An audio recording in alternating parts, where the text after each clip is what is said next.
नमस्कार विद्वानों, स्वागत आप सबका मिशन ज्ञान के ऑनलाइन प्लेटफॉर्म पर। आज के वीडियो में हम बात करेंगे आरपीएफ कांस्टेबल, यानी कि एक ऐसी वैकेंसी जिसके बारे में बच्चे सबसे ज़्यादा जो है वो लालायित रहते हैं कि यार आरपीएफ कांस्टेबल की वैकेंसी जो है वो कब आएगी, ताकि हम जल्दी से एग्जाम फॉर्म भरें और उसमें अपनी नौकरी को सुनिश्चित करें। लेकिन विद्वान लोगों, इसके लिए कुछ प्रोसेस है। आज इस प्रोसेस के बारे में बात करेंगे, क्या क्या चीज़ों का ध्यान में रखना है वो सब। तो यहाँ पर देखिए, सबसे पहले प्रोसेस की बात करें तो जब आपके एग्जाम फॉर्म आएंगे, एग्जाम फॉर्म आपने अप्लाई कर दिया तो उसके बाद में सबसे पहला काम जो होगा वो होगा कंप्यूटर बेस्ड टेस्ट, यानी कि सीबीटी। सबसे पहले आपका एक एग्जाम लिया जाएगा सीबीटी। इसके बाद में जब वो अगर आप पेपर पास कर लेते हैं तो इसके बाद में आपका पीटी और एमटी जो होगा, यानी कि फिजिकल एफिशिएंसी टेस्ट और मेजरमेंट टेस्ट, ये दोनों होगा। इसके बारे में कंप्लीट बात करेंगे इस वीडियो में। लास्ट तक वीडियो को जो है जरूर देखिएगा। इसके साथ साथ जब ये आप पास कर लेंगे तो इसके बाद में आपका डॉक्यूमेंट वेरिफिकेशन और मेडिकल, और उसके बाद में आपको ट्रेनिंग के लिए जो है वो बुलाया जाएगा। तो ये सारी प्रोसेस है। सबसे पहले बात करते हैं कि इस वाले जो फॉर्म को, आरपीएफ जो कांस्टेबल का जो फॉर्म है, इसको कौन कौन जो है वो अप्लाई कर सकता है विद्वान लोगों। तो यहाँ पे देखिएगा आप कि अगर आपकी क्वालिफिकेशन जो है वो मैट्रिक लेवल की है, मतलब अगर आपने 10वीं पास कर रखी है तो आप इस फॉर्म को अप्लाई कर सकते हैं। अच्छा जी, इसके साथ साथ में एज का क्राइटेरिया वो भी आपका देख लीजिए कि मिनिमम एज जो है वो आपकी कितनी होनी चाहिए, 18 होनी चाहिए, और मैक्सिमम एज जो है वो आपकी कितनी होनी चाहिए, 25 जो है वो आपकी होनी चाहिए। ये अपने को है।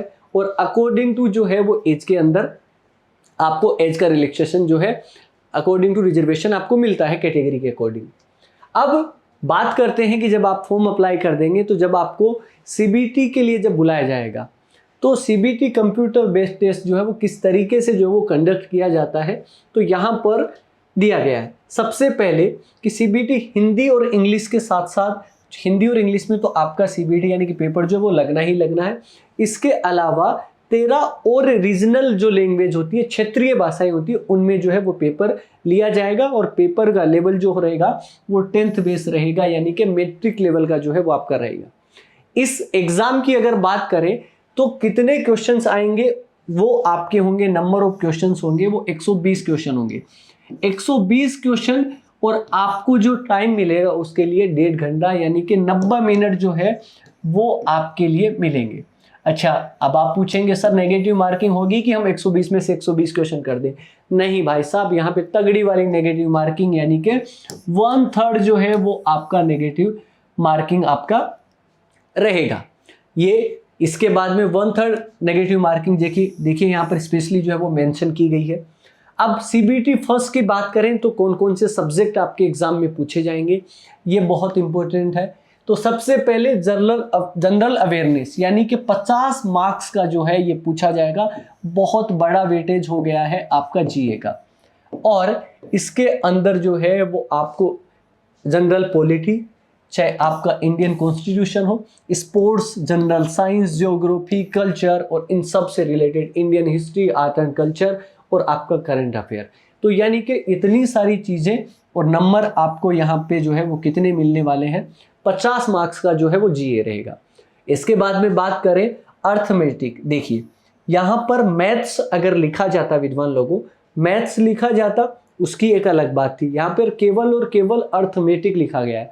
और अगर आप गणित के टॉपिक को अगर आप कंप्लीटली जो है वो स्टडी करें तो यहाँ पर क्या क्या दिया गया है, नंबर सिस्टम आपको दिया गया है। ठीक है जी, नंबर सिस्टम के अलावा अपने को क्या क्या दिया गया, होल नंबर, मतलब नंबर्स के बारे में जानकारी, उनकी फ्रैक्शन हो गई, भिन्न वगैरह, उन सब के बारे में। इसके अलावा परसेंटेज है, रेशियो प्रोपोर्शन है, एवरेज है, इंटरेस्ट है, आपका टेबल ग्राफ है, मेंसुरेशन का जो है वो पार्ट इसमें ऐड किया गया है, टाइम एंड वर्क का है, प्रोपोर्शन है, ये सब चीज़ें। तो ये यहाँ पर जो अर्थमेटिक जो पूछा जाएगा, आपका एप्टीट्यूड जिसको कह सकते हो, वो आपका कितना रहेगा, 35 मार्क्स का क्वांटिटेटिव एप्टीट्यूड। ठीक है जी। और इसके साथ साथ जनरल इंटेलिजेंस एंड रीजनिंग, यानी कि रीजनिंग के जो नंबर रहेंगे वो भी आपके 35 रहेंगे, और जो जनरल रीजनिंग जो एग्जाम में पूछी जाती है उसी तरीके की पूछी जाएगी। 35, 35 और 50, 120 क्वेश्चन, और आपको टाइम मिलने वाला है 90 मिनट। जब अगर आप ये पेपर पास कर लेते हैं पेपर पास करने के बाद में आपको जो है वो पीटी और एमटी के लिए बुलाया जाएगा, यानी कि फिजिकल एफिशिएंसी टेस्ट, और इसके साथ साथ आपको बुलाया जाएगा फिजिकल मेजरमेंट के लिए। फिजिकल एफिशिएंसी टेस्ट में क्या क्या होगा कि जो आपके सीबीटी में जो क्वालिफाइंग जो होंगे, यानी कि वो आपके 10 टाइम जो है वो आपके लिए जाएंगे टोटल वैकेंसी के। सीबीटी में से जो भी कैटेगरी वाइज जो टोटल वैकेंसी होगी उसका 10 गुना आपको पीटी और एमटी के लिए बुलाया जाएगा। इसमें क्या क्या रहेगा, ये जो है वो क्वालिफाइंग इन नेचर रहेगा, मतलब इस वाले पार्ट में कुछ भी नंबर आपको जोड़ा नहीं जाएगा, इसके आधार पे मेरिट नहीं बनेगी। मेरिट तो बनेगी तो वो सीबीटी के बेस पे बनेगी।